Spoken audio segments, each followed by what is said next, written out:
سڵاو لە زیاتر لە 4 خەبات و خۆڕاگری پێشمەرگەی کۆمەڵە بەرز و بەڕێز بێت یاد و بیرەوەری سەرجەم گیانبەختکردوانی ڕێبازی ئازادی یەکسانی و سۆسیالیزم 31 جوەزەردان ڕۆژی پێشمەرگەی کۆمەڵە ڕۆژی خەبات و خۆڕاگری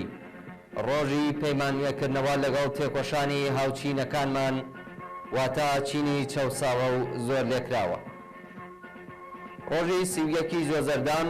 ڕۆژی پەیمان بەستنە لەگەڵ خەبات و خۆڕاگری ڕەوای خەڵکی کرێکار و زەحمەتکێشی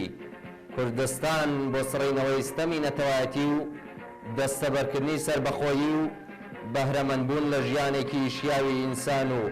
بەدوور لە هەر چەشنە چەوسانەوە زوڵم و زۆرداری و بەسووک چاولێکردنێک ڕۆژی بەرەنگار بوونەوەی سەرجەم پیلانەکانی کۆنەپەرستان و نظامی شەڕەنگێز و خوێنڕێژی ئیسلامیە دژبەژنان لاوانی ئازادی خواز و ڕۆژی ڕێزگرتنە لەو خۆشەویستانەی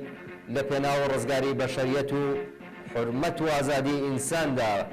وە بۆ پێکهێنانی کۆمەڵگایەکی بێچین و چەوسانەوە واتە کۆمەڵگای سۆسیالیستی لە ڕیزی پێشمەرگەی کۆمەڵەدا گیانیان بەخت کرد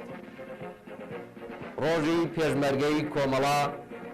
بەگشت ئەو بنەماڵە عەزیزانەی کەڕۆڵەکانیان لە ڕیزی پڕلەشانازی پێشمەرگەی کۆمەڵەدا